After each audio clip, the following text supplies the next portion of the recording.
సుమన్ టీవీలో మీ business promotions కోసం ఈ కింది నెంబర్ను సంప్రదించగలరు.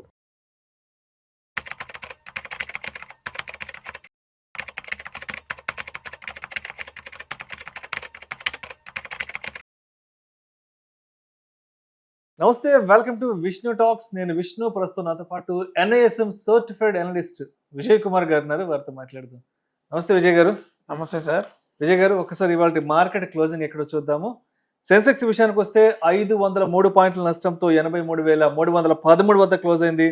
నిఫ్టీ విషయానికి వస్తే 133 పాయింట్ల నష్టంతో 25,642 వద్ద క్లోజ్ అయింది. బ్యాంక్ నిఫ్టీ విషయానికి వస్తే 174 పాయింట్ల నష్టంతో 60,063 వద్ద క్లోజ్ అయింది. సో మొత్తానికి 3 రోజుల వరుస లాభాలకు ఇవాళ చెక్ పెట్టి లాభాలకు బ్రేక్ వేయడం జరిగింది.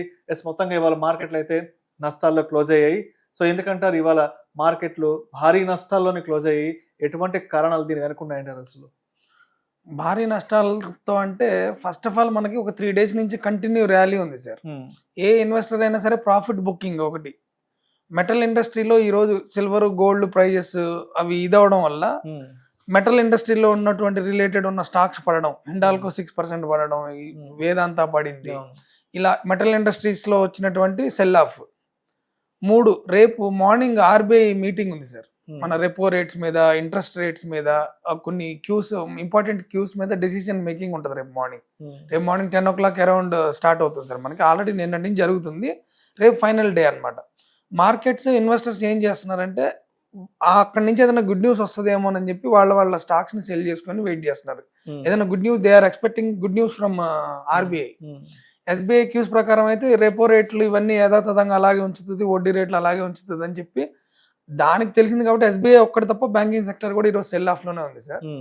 నెక్స్ట్ వచ్చేసి వరల్డ్ వైడ్ జరుగుతున్నటువంటి గ్లోబల్ క్యూస్ ఏదైతే ఉన్నాయో, ఇటు ఏషియన్ మార్కెట్స్ లోను, అటు US మార్కెట్స్ లోను, ఐటీకి సంబంధించినంత వరకు ఈ ఏ టూల్స్ వచ్చి ఒక ఏ టూల్ కెన్ రీప్లేస్ 10,000 ఎంప్లాయీస్ అని చెప్పి ఇలా సెల్ ఆఫ్, ఐటీ ఇండస్ట్రీలో సెల్ ఆఫ్ రావడం సార్. ఒకనొక టైంలో అయితే 6% పడింది సార్ ఐటీ ఇండస్ట్రీ. అవును, ఐటీ ఇండెక్స్ బాగా పడింది. ఐటీ ఇండెక్స్ ఈ రోజు కూడా బాగా పడింది. సెల్ ఆఫ్ కూడా బాగా జరిగింది. ఏది దీనిది. ఇంకా కొన్ని గ్లోబల్ న్యూస్లు, ఏది ఫైల్స్ వచ్చినాయి అని, వీళ్ళు ఏదో స్కీముల్లో ఇరుక్కున్నారని, అది అన్నిటికీ మించి మన ఇండియన్ మార్కెట్, మన ఇండియన్ ఇన్వెస్టర్ సైకాలజీ ఏంటంటే సార్, ఒక 3 days కంటిన్యూగా ప్రాఫిట్స్ కనుక వస్తే they booked of and they clear there positions. యాక్చువల్గా అది జరగాల్సింది కూడా అదే. ప్రాఫిట్ బుకింగ్ అనేది ఎప్పుడు కూడా మన నిఫ్టీ కానీ స్టాక్స్ కానీ అప్ అండ్ డౌన్ ఇలా షిఫ్ట్ వైజ్ అవుతాయి సార్. కంటిన్యూగా ఇలాగా ఒకటే స్ట్రెచ్ లో అవ్వవు. సో ఇది ప్రాఫిట్ బుకింగ్ ఒకటి, ఈ ఐటీ మీద, ఈ మెటల్ ఇండస్ట్రీస్, రెపో రేట్, ఇలా ఒక 4-5 కారణాలతో బాగా నిఫ్టీ 150 points డౌన్ లో క్లోజ్ అయింది. అండ్ అదేవిధంగా ఇండియా విఎక్స్ పరిస్థితి ఏంటి? ఇండియా విక్స్ పెరగడం కూడా ఒక ప్యానిక్.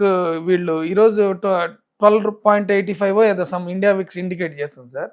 ఇండియా విక్స్ ఇండికేట్ చేసిందంటే మిడ్ అండ్ స్మాల్ క్యాప్ లో ఏదో సంథింగ్ గోయింగ్ టు ఫిషీ అని మన investors prediction sir.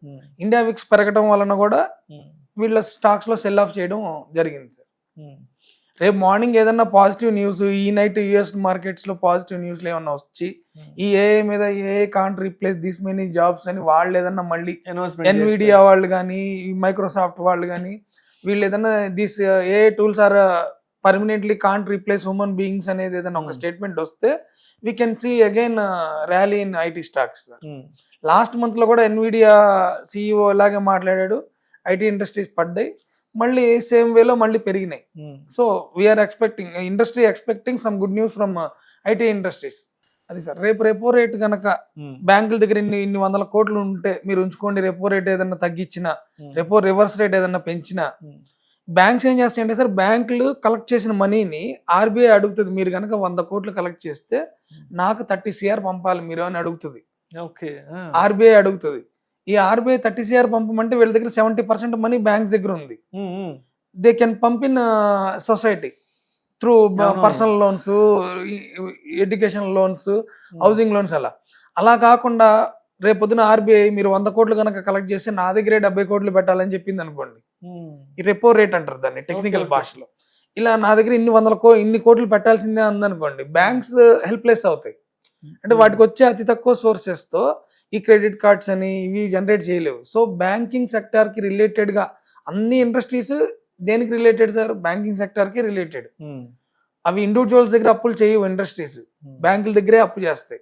So bank దగ్గర ఎక్కువ మనీ కనుక రేపు పొద్దున ఉంచితే వీళ్ళు మళ్ళీ ఇండస్ట్రీస్ అన్ని ఫామ్ లోకి వస్తాయి సార్. మన ఆర్బీఐ చైర్మన్ మాట్లాడేటప్పుడు గమనించాల్సిన అంశాలు అవే. రెపో రేట్ ఎలా ఉంది, రివర్స్ రెపో రేట్ ఎలా ఉంది, వడ్డీ రేట్లు ఏమైనా తగ్గిస్తున్నారా, కామన్ పీపుల్కి ఏదన్నా ఈ పర్సనల్ లోన్స్ మీద కానీ, గృహ రుణాల మీద కానీ, ఎడ్యుకేషనల్ లోన్స్ మీద కానీ, బిజినెస్ లోన్స్ మీద కానీ ఏదన్నా ఒక గుడ్ న్యూస్ ఏదన్నా వస్తుందా అని చూసి, ఎప్పుడైతే ఇండివిజువల్ హ్యాపీగా ఉంటాడో, ఇండివిజువల్స్ అండ్ బ్యాంకింగ్ హ్యాపీగా ఉంటుందో, ఈవెన్ అన్ని ఇండస్ట్రీస్ హ్యాపీగా ఉంటాయి sir. Because 75% of the companies running on banking loans మీద రన్ అవుతూ ఉంటాయి. సో మార్కెట్లన్నీ రేపటి కోసం వెయిట్ చేస్తున్నాయి. రేపు 10 o'clock 10 to 10:15 మధ్యలో అనౌన్స్మెంట్ జరుగుతుంది సార్. జరిగితే మన ఇండియన్ మార్కెట్స్ లో మళ్ళీ we can see good moves in banking sector. As well banking sector లో గుడ్ మూవ్ వచ్చిందంటే దాని రిలేటెడ్ అన్ని స్టాక్స్ లోనూ గుడ్ మూవ్ వస్తుంది. అండ్ అదేవిధంగా ఎక్స్పైరీ డే ఇంపాక్ట్ ఏమైనా ఉంది? ఎక్స్పైరీ డే మూవ్ ఉంది కదా ఈ రోజు Sensex expiry sir, monthly expiry కాబట్టి హై వాలటిలిటీలో ఉంటది. జనరల్ గా బ్యాంక్ నిఫ్టీ సెన్సెక్స్ ప్యారలల్ గా వెళ్తూ ఉంటాయి సార్. ఈ రోజు బ్యాంక్ నిఫ్టీకి అగైనెస్ట్ గా ఇది పెర్ఫామ్ చేయడానికి రీజన్ ఏంటంటే, అదే అండర్ పెర్ఫామ్ చేయడానికి రీజన్ ఏంటంటే సెన్సెక్స్ ఎక్స్పైరీ. ఈ రోజు ఆ ఎక్స్పైరీ మూవ్స్ వల్ల కూడా అందరూ రోల్ ఓవర్ చేయడం. ఇప్పుడు నా దగ్గర ఉన్న పొజిషన్ ని నెక్స్ట్ మంత్ కి నేను క్యారీ ఫార్వర్డ్ చేస్తాను. జనవరిది ఫిబ్రవరికి, ఫిబ్రవరిది మార్చికి మారడాన్ని రోల్ ఓవర్ అంటారు సార్.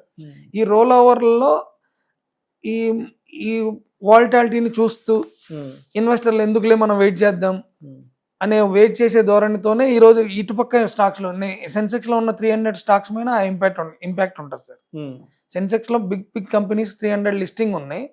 ఈ లిస్టింగ్ లో ఉన్న కంపెనీస్ అన్నిటిలోనూ ఉన్నటువంటి ఇన్వెస్టర్లు ఈ విక్స్ ని చూసి, విక్స్ ఇండికేటర్ ని చూసి, ఈ సెన్సెక్స్ ఈ రోజు ఉన్నటువంటి ఎక్స్పైరీ మూవ్స్ ని చూసి కొద్దిగా మందకొడిగా ఉన్నారు అనేది నా ఐడియా. మందకొడిగా ఉండడం, ఈ మార్కెట్లో సెల్ ఆఫ్ జరగడం, అది సార్. అండ్ అదేవిధంగా ఎఫ్ఐల పర్సెప్షన్ ఎలా ఉంది ప్రస్తుతానికి మార్కెట్ల పట్ల? ఎఫ్ఐఎస్ ఆల్రెడీ 3 days బ్యాక్ నుంచి మళ్ళీ నార్మల్ గానే వచ్చేసారు సార్. మనకి 2,500 కోట్లకు బై చేశారు.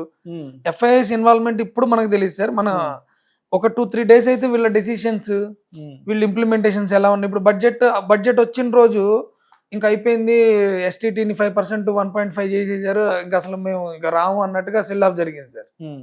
కాకపోతే ఇది లాంగ్ టర్మ్ లో ఎఫ్ఐఎస్ఎస్ కానీ ఈక్విటీలోకి ఫండింగ్ ఎక్కువ వస్తే, ఆప్షన్ ట్రేడింగ్ తగ్గితే ఇన్వెస్ట్మెంట్ బాగుంటది అనే ఒక ధోరణిలోకి వచ్చేసి మళ్ళీ ఒక 2 days లో దే కమ్ బ్యాక్. ఎఫ్ఐఎస్ అయితే ఈ రోజు ఉన్నటువంటి సినారియోలో ఎఫ్ఐఎస్ సెల్ ఆఫ్ జరిగింది సార్, అంతే.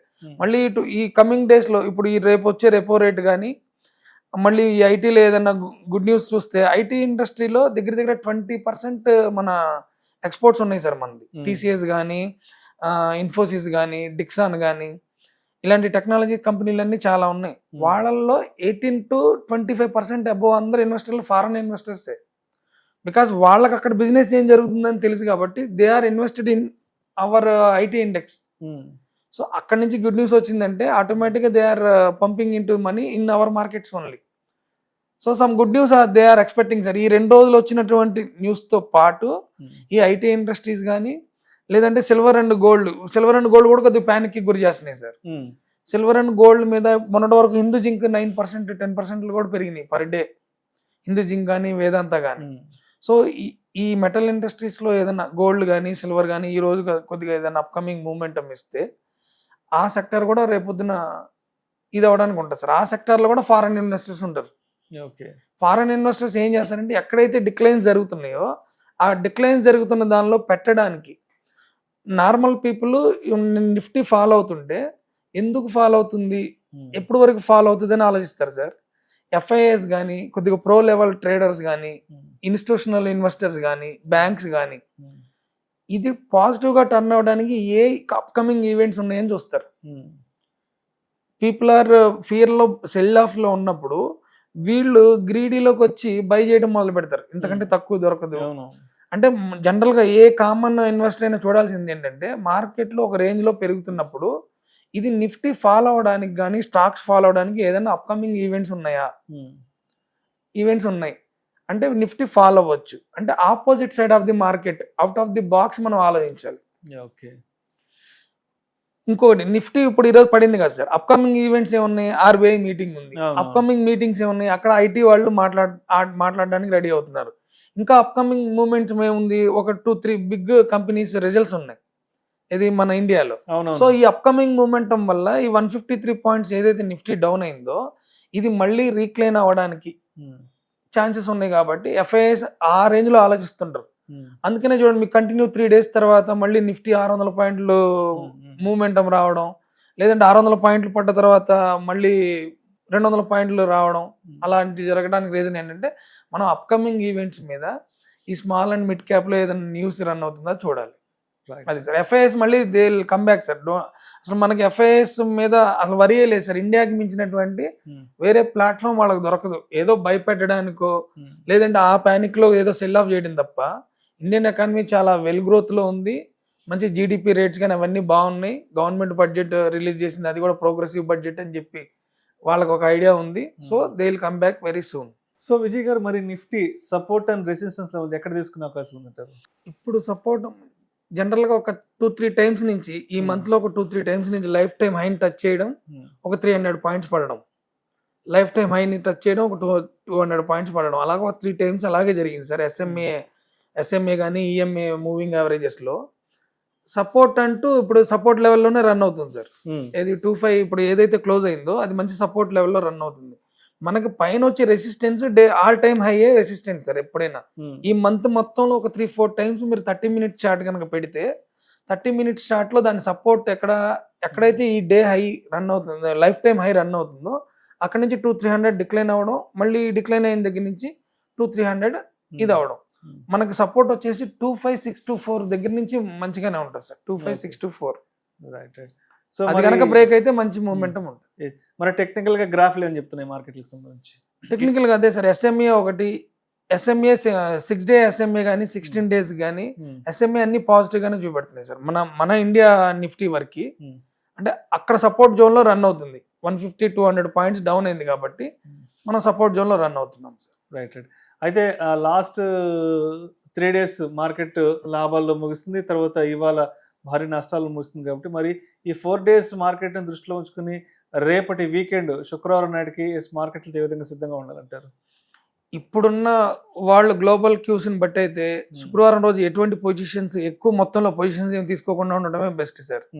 అదొకటి, వీళ్ళు స్కీములు చేశారు, పెద్ద పెద్ద వాళ్ళు ఉన్నారనేది ఒకటి, ఎప్స్టీన్ ఫైల్స్ ఒకటి, ఈ ఇరాక్ వీళ్ళది ఏదో మాటలు ఇంకా పూర్తిగా అవ్వలేదు.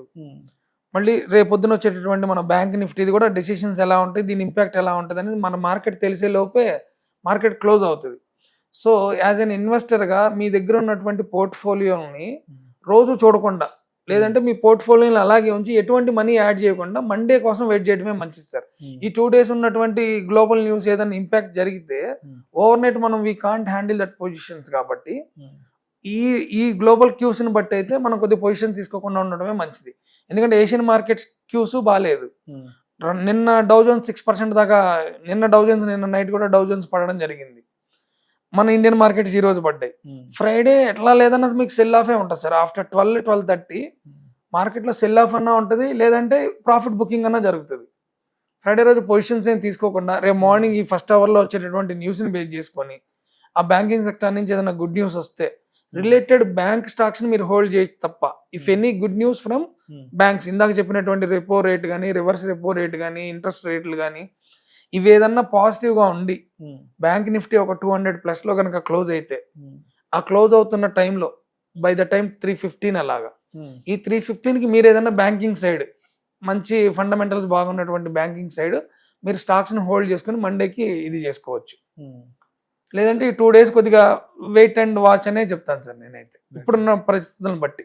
సో మొత్తానికి ఇవాళ మార్కెట్ ఫాల్లో కీలకంగా, అంటే మార్కెట్ ఫాల్లో కీలకంగా పార్టిసిపేట్ చేసిన స్టాక్స్ అయితే మాత్రం మెటల్ స్టాక్స్, తర్వాత ఐటీ ఇండెక్స్ సంబంధించిన ఇవాళ పెద్ద ఫాల్ అయితే చూసాం. అయితే పాజిటివ్ గా ఉన్న స్టాక్స్ వచ్చేసి ఎఫ్ఎంసీజీ స్టాక్స్. ఎఫ్ఎంసీజీ ఇవాళ పాజిటివ్ ఉంది. ఎఫ్ఎంసీజీ బాగా మ్యారికో అవనివ్వండి, బ్రిటానియా కానీ, జూబ్లీ ఫుడ్ కానీ మంచి పాజిటివ్ లో ఉన్నాయి సార్. పేజ్ ఇండస్ట్రీస్ ఒకటి, పేజ్ ఇండస్ట్రియల్ వైజ్ ఈ మెటల్ కి సంబంధించిన industrial wise they are getting cheaper rates అన్నమాట.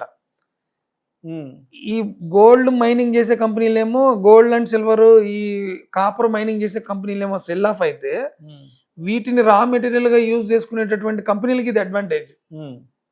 అందుకనే చూడండి ఇండస్ట్రీస్, పేజ్ ఇండస్ట్రీస్ పెరిగింది ఈ రోజు. Right right they are getting cheaper prices of metals కాబట్టి. Thank you sir, thank you so much Vijay Kumar garu. Thank you sir.